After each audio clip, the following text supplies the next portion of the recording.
Well, good afternoon. This is COMP422 and COMP620 all mixed together. They're all information, privacy, and security. Oh, if I can get this thing to work, maybe. Okay. This course is supposed to be recorded. I got to press the record button every day as the class starts. If we get to the second slide and I haven't pressed record, somebody yell, throw something at me, remind me, hey, gray beard, I could forget. So it's being recorded now. I'm Ken Williams. I've been here for a long time. Yes, you can do the arithmetic. I retired about 5 years ago and flunked retirement, and I keep coming back teach one class a year. I've taught this class the last couple falls. It's so much nicer to teach one class a year than be a full-time faculty member. It's not a tough job. Yeah, I've been here. I used to be the department chair before Dr. Roy, before Dr. Yuan, before Dr. Dozier. Yeah, then it was me. So I've been here a while. And I've been in the computing business for a long time. I've been programming for over 50 years. There's a syllabus for this class. It's online. Everybody should take a look at it. We're not handing out paper syllabus anymore. Make sure you get the right one if you're in 422 or in 620. They are ever so slightly different. There's also another third document out there that has the university policies that the university requires me to put in my syllabus, but I didn't. I put it out there anyway. There are a lot of jobs out there in cybersecurity. Yes, last year, the Homeland Security talked to the federal House, and they said there were 700,000 job openings in cybersecurity. 700,000 is a big number. That's like bigger than the population of Vermont or bigger than the population of Montana. Well, you're not saying much if you're bigger than the population of Montana, but it's a lot of openings. So there are big jobs. If you pay attention, work hard on this stuff, yeah, there are a lot of job openings. You're certainly not going to offshore this job. Okay. What do I know about security? Well, not as much as I'd like. I have taught this class, again, a couple of times before. I've taught some other security classes.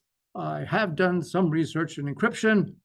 And long ago and far away, I worked on the staff of Michigan Tech, where I was in charge of system security. And even longer ago, I was an undergrad, and we used to play around trying to hack into the system. After we told them that we were going to try it. Yeah, there's a big difference between doing it when they don't know and telling them, hey, I think I know how to do this. And I'm going to try this. And they say, well, okay, tell us how it works. Okay, what are you going to do in this class? Well, the textbook is sort of theoretical. And I like to be a little bit more practical, a bit more pragmatic. So we're going to talk about the foundations, the theoretical foundations, and then talk about all the well, not all, but a large number of the attacks that can be made. You could learn to be a good hacker. That is not the purpose of the class. We're learning to be good defenders. Okay, there's a lot of different students in this class. Just before I got here, I checked the enrollment. There are 96 students enrolled in this class.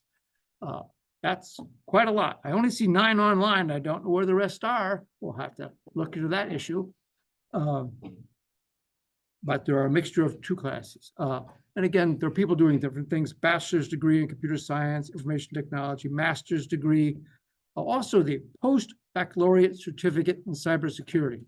That is different from those students who are working for a bachelor's degree in computer science with the concentration in cybersecurity. There are 2 different programs.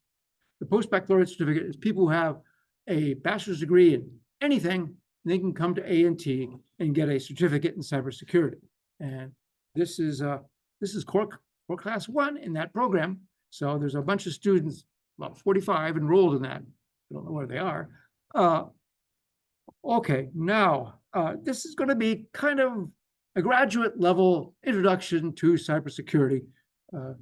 Even though there are other undergraduate classes. I know several of you have taken undergraduate computer security classes. Some of them take graduate ones. This is kind of an overview touching many different topics.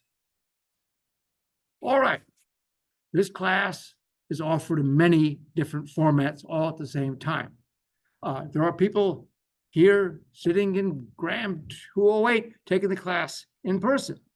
I'm also Zooming this to a very small number of people.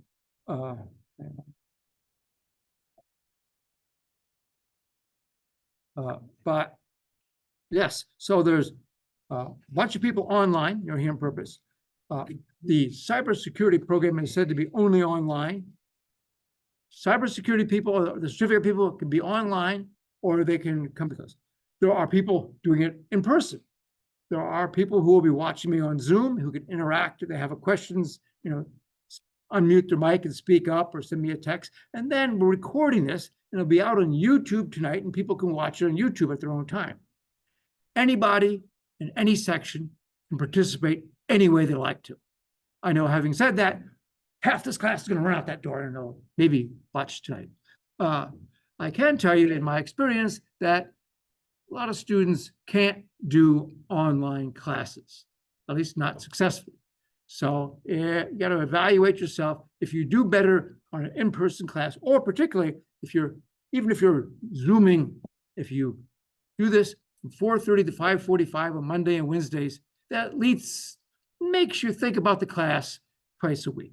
If you're going to watch it at night, maybe watch it at night, maybe not, then you might not pick up the material.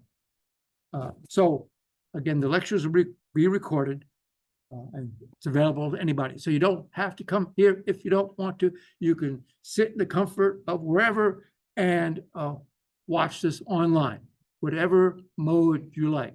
Although think carefully about what mode is best for you to learn.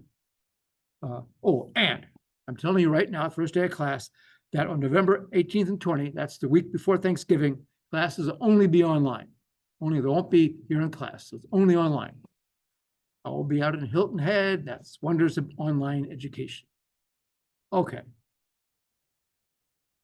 Why doesn't this work? Oh, all right. Okay, every day of class, Mondays and Wednesdays, sometime around noon, I hope around noon, I'm going to put a copy of the slides out on Blackboard. Under Blackboard, under course material, you'll be able to find the class slides. And then hopefully about 5 minutes before the class starts, should be 4:45, I'll open up the Zoom so all the Zoom people can start connecting.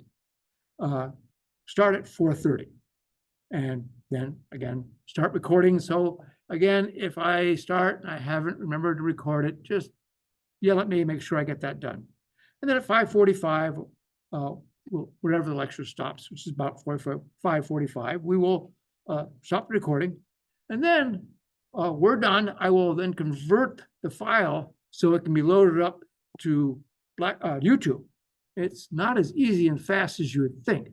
There are 2 separate conversions, both of which take about 15 minutes of computer time to do. So anyway, and then usually I'll do this. I'll grab my laptop, go home, open it up, start the conversion. So there's some travel time in there. Hopefully by 7, we'll get it up on YouTube. There will be a link on Blackboard under course materials. There's course materials, lecture slides, and course material video or recordings. Under recordings, you'll see the link to YouTube to watch it. Or you can look at my YouTube channel and see it all. Okay, what are we going to do here? I like it. So by the time you get done with this class, you should recognize the common threads. What sort of hazards are there, threats out there, and what do you do to prepare to defend against them? Recognize them in software development. A lot of the problems are due to poor software development, mistakes people make. This is not a class that requires programming. Well, maybe if you're an undergraduate, yeah, expect to do some programming. If you're a cyber certificate student, no, you don't. There will be some differences between the graduate course and the undergraduate class, although I haven't figured out what they are yet. And also, we're going to make sure that you can use a system, design a system to keep private information from being released. Bunch of topics here. These are all shown in the syllabus under the schedule. You can see all the time there. Lots of different things. This is an alphabetical, not priority order.